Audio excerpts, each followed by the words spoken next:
Big TV ప్రసారం చేసిన కథనంతో బడా ఫైనాన్సర్ సునీల్ కుమార్ అహుజా బాధితులు బయటకొస్తున్నారు. సునీల్ కుమార్ అహుజా భారతి బిల్డర్స్ ను కూడా భారీగా మోసం చేసినట్టుగా తెలుస్తోంది. భారతి బిల్డర్స్ బాధితులంతా సునీల్ కుమార్ అహుజా బాధితులే. సునీల్ వల్ల వందలాది మంది బాధితులు మోసపోయారని సమాచారం.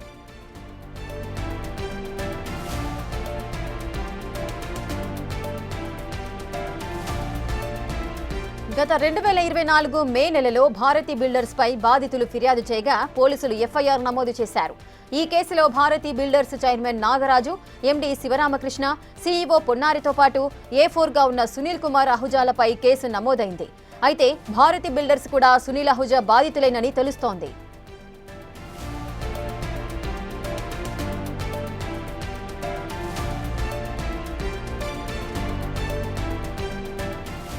కొంపల్లి బానూరులోని భారతి బిల్డర్స్ సైట్స్ భూములను కుదువ పెట్టి సునీల్ కుమార్ వద్ద 49 కోట్ల రూపాయలు అప్పు తీసుకున్నట్లుగా సమాచారం. అందుకుగాను 49 కోట్లతో పాటు వడ్డీ కలిపి 70 కోట్లకు పైగా భారతి బిల్డర్స్ సునీల్ కుమార్ కు చెల్లించినట్టుగా సమాచారం. అయితే డబ్బు చెల్లించినా కూడా సునీల్ కుమార్ భూములను తిరిగి ఇవ్వకపోవడంతో భారతి బిల్డర్స్ వద్ద ఫ్లాట్స్ కొనుగోలు చేసిన బాధితులు ఆందోళన వ్యక్తం చేస్తున్నారు.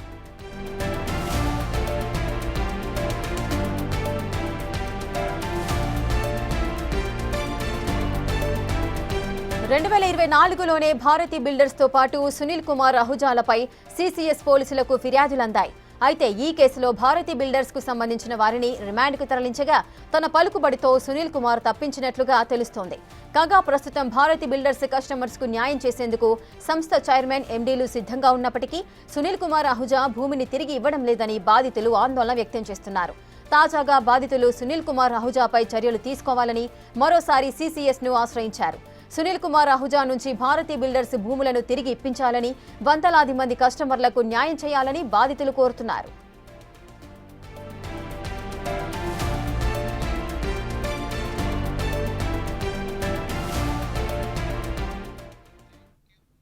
ఇక పూర్తి డీటెయిల్స్ మా ప్రతినిధి అందిస్తారు.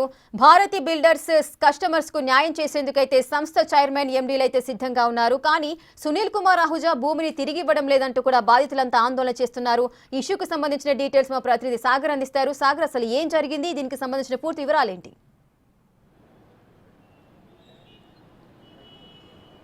రేఖ, భారతి బిల్డర్స్ సంబంధించినటువంటి కస్టమర్స్ బాధితులు సిసిఎస్కు క్యూ కడుతున్నారు. అయితే ఇక్కడ కీలకంగా భారతి బిల్డర్స్ కూడా సునీల్ కుమార్ అహుజా ఏదైతే బడా ఫైనాన్సర్ ఉన్నాడో తన వద్ద అప్పుగా తీసుకున్న నేపథ్యంలో ఆ ల్యాండ్ని కుదవ పెట్టారు.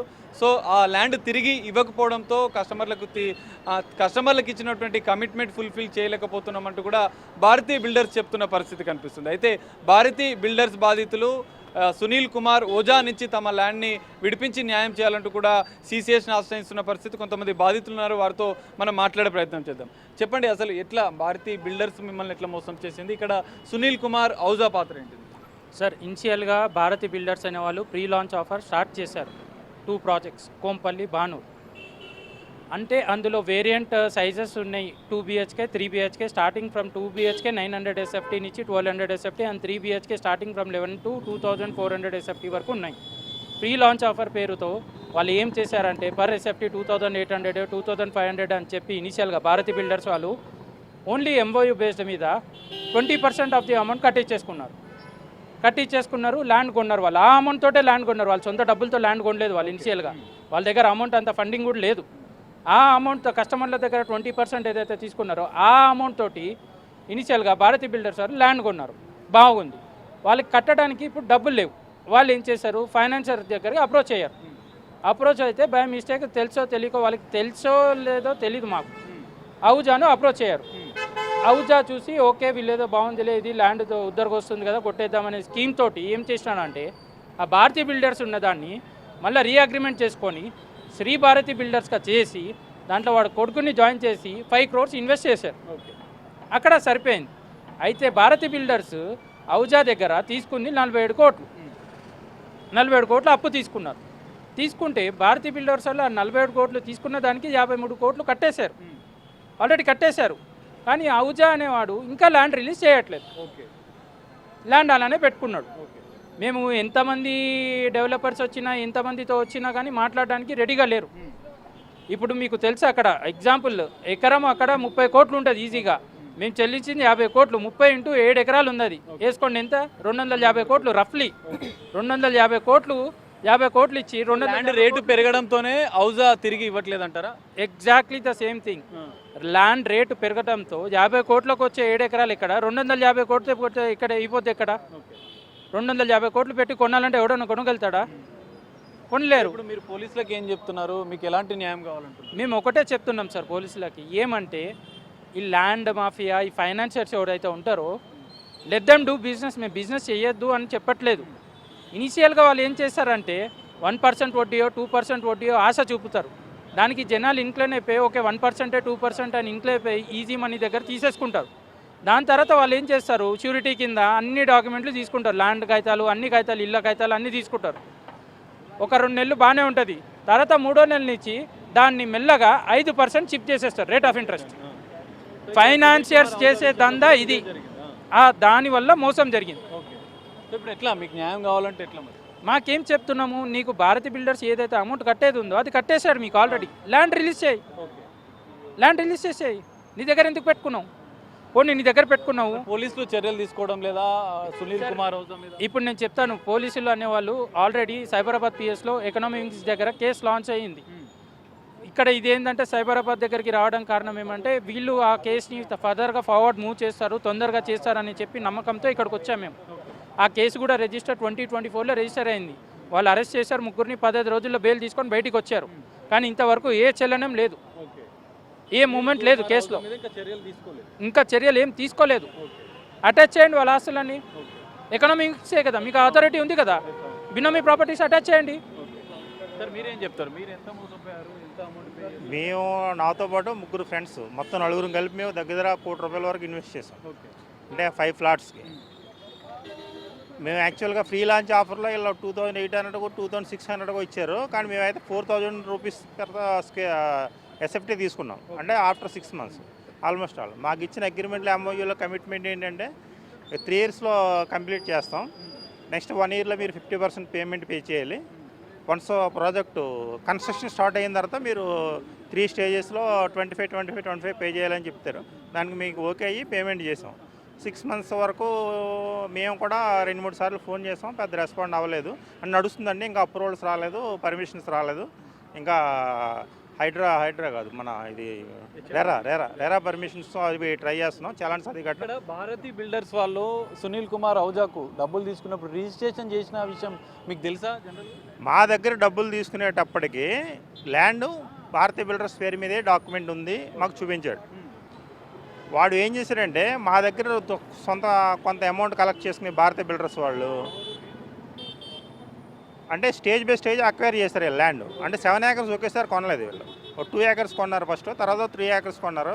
2 acres కొన్నప్పుడు వచ్చిన ల్యాండ్ డాక్యుమెంట్ పట్టుకెళ్ళి అహూజా దగ్గర వీళ్ళు దాన్ని మార్టిగేజ్ చేసి ఉండొచ్చు. అంటే డిపాజిట్ ఆఫ్ టైటిల్ డీడ్స్ అప్పటికి ఇంకా మా అఫీషియల్ మార్టిగేజ్ అవ్వలేనట్టున్నారు. మాకు ఈసీలో అది ఏమీ రాలేదు. డిపాజిట్ ఆఫ్ టైటిల్ డీడ్స్ పెట్టి మళ్ళీ అమౌంట్ తెచ్చుకున్నారు. కొంత అమౌంట్ పెట్టుకుని ఈ అమౌంట్ మళ్ళీ సైఫ్లింగ్ ఆఫ్ చేస్తారా లేదా వేరే చోట ఇన్వెస్ట్ చేస్తారో అయితే అది పబ్లిక్గా మాకు కస్టమర్స్కి మాకు తెలియదు. Inside what happened we don't know.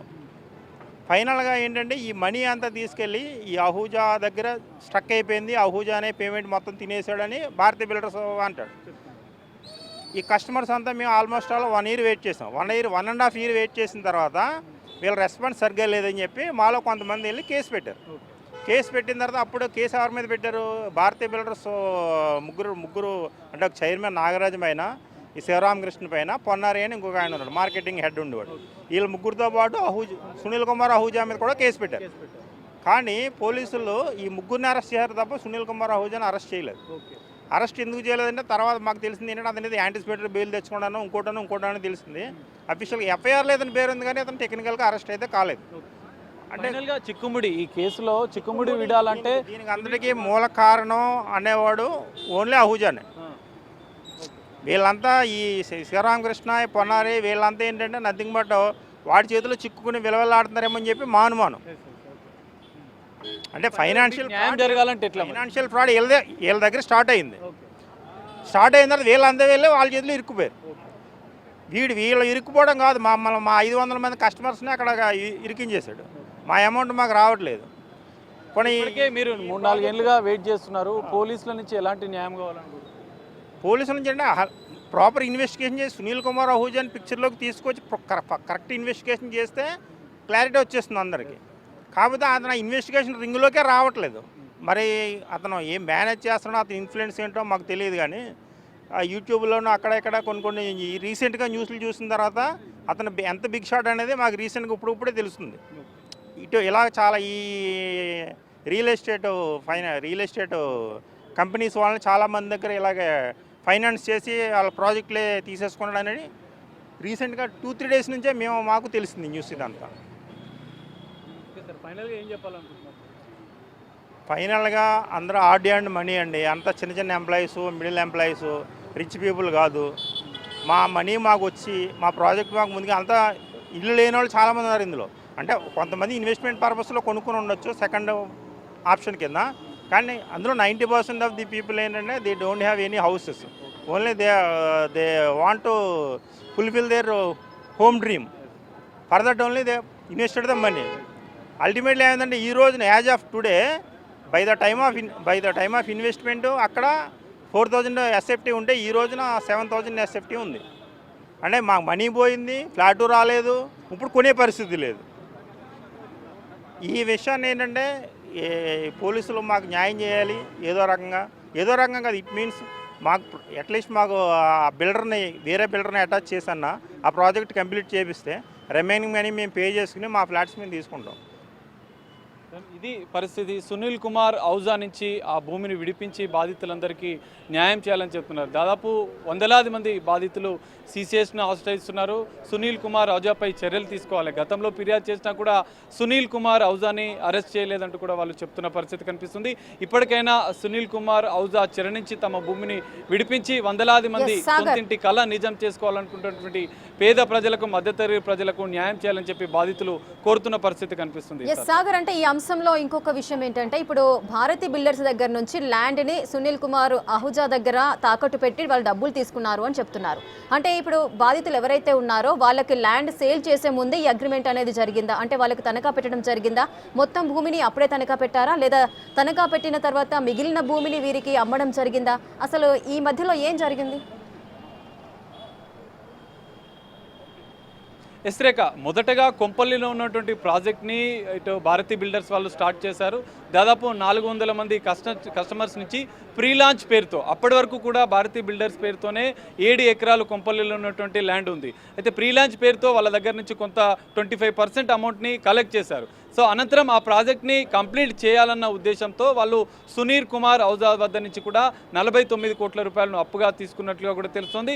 అందుకు ఈ ల్యాండ్ని కుదువ పెట్టారు. కుదువ పెడుతున్న నేపథ్యంలోనే వాళ్ళు రిజిస్ట్రేషన్, సునీల్ కుమార్ ఔజా దగ్గర అప్పు తీసుకున్నారు అంటే బాధితులు ఖచ్చితంగా ఆ ల్యాండ్ని రిజిస్ట్రేషన్ చేయాలి. తమ వద్ద ఉన్నటువంటి ఆస్తులను రిజిస్ట్రేషన్ చేస్తేనే అప్పుగా ఇస్తాడు. సో బాధితులు ఇక్కడ ఉన్నటువంటి భారతీ బిల్డర్స్ వాళ్ళు కూడా వాళ్ళ దగ్గర అప్పుగా తీసుకున్న సందర్భంలో పూర్తిగా ల్యాండ్ని రిజిస్ట్రేషన్ చేశారు. ఆ డబ్బును పూర్తిగా కట్టిన అనంతరం కూడా మళ్ళీ తిరిగి ల్యాండ్ని తమకు తీసుకున్న అనంతరం కూడా కస్టమర్స్కి ఇద్దామనుకున్నారు. కానీ ఇక్కడ సునీల్ కుమార్ ఔజా 49 కోట్లకు దాదాపు 70 కోట్లకు పైగా భారతీ బిల్డర్స్ పే చేసినా కూడా ఆ ల్యాండ్ని రిలీజ్ చేయకపోవడంతోనే ఇక్కడ అంటే ప్రాబ్లం అనేది క్రియేట్ అయింది. ఆ ల్యాండ్ రిలీజ్ చేయకపోవడంతో బాధితులకు ఇవ్వలేకపోయారు. కస్టమర్స్ అంతా కూడా అదే చెప్తున్నారు. భారతీ బిల్డర్స్ వాళ్ళు పూర్తి డబ్బులు కట్టినా కూడా సునీల్ కుమార్ ఔజా మాత్రం ల్యాండ్ రిలీజ్ చేయడం లేదు. ఆ ల్యాండ్ని రిలీజ్ చేస్తే మేము భారతీ బిల్డర్సే కాదు ఇంకా మిగతా డెవలపర్స్ వద్ద నుంచి కూడా ఆ ల్యాండ్ని డెవలప్ చేసుకుంటాం, అనంతరం కూడా మేమందరం దాన్ని ఆక్యుపై చేసుకుంటామని చెప్తున్నారు. కానీ ఇక్కడ సునీల్ కుమార్ ఔజా తన పేరుతో, తన కుమారుడి పేరుతో ఉన్నటువంటి ఈ భూమిని రిలీజ్ చేయాలని చెప్పి కూడా బాధితులు కోరుతున్నారు. భారతీ బిల్డర్స్ మధ్యలో వీళ్ళు చిక్కుకున్నారు, వాళ్ళ ఉచ్చులో చిక్కుకున్నారని చెప్పి కూడా బాధితులు చెప్తున్నారు. అయితే గతంలో సునీల్ కుమార్ ఔజాని అతని కొడుకు ఆశీష్ కుమార్ ఔజా పైన చర్యలు తీసుకోకపోవడం వల్లే ఇంకా తాత్సారం జరుగుతుంది. సో 2-3 ఏళ్లుగా కూడా బాధితులు పోలీసుల చుట్టూ తిరుగుతున్నా కూడా న్యాయం చేయడం లేదు. ఇప్పటికైనా సునీల్ కుమార్ ఔజా పైన చర్యలు తీసుకోవాలి. ఆ ల్యాండ్ని తిరిగి భారతీ బిల్డర్స్కు లేదంటే తమకు ఇచ్చినా కూడా, తమకు కేటాయించినా కూడా తాము డెవలప్మెంట్ చేసుకుంటామని చెప్పి కూడా బాధితులు చెప్తున్న పరిస్థితి కనిపిస్తుంది. Right, thank you Sagar, thanks for the live details. ఇక భారతి బిల్డర్స్ దగ్గర నుంచి ల్యాండ్ ఏదైతే తీసుకున్నారో బాధితులంతా కూడా పోలీసులను ఆశ్రయిస్తున్నారు. తమకు న్యాయం చేయాలంటూ సునీల్ కుమార్ ఆశీస్ దగ్గర నుంచి, సునీల్ కుమార్ అహుజా దగ్గర నుంచి ల్యాండ్ని రిలీజ్ చేయాలి. భారతి బిల్డర్స్ అమౌంట్ అంతా పే చేసినప్పటికీ కూడా ల్యాండ్ని రిలీజ్ చేయకుండా వారు అక్రమంగా అట్టె పెట్టుకుంటున్నారు అంటూ కూడా బాధితులు ఆందోళన వ్యక్తం చేస్తున్నారు. దీనికి సంబంధించి ఇంతవరకు కూడా బాధితులు వినిపించిన వర్షం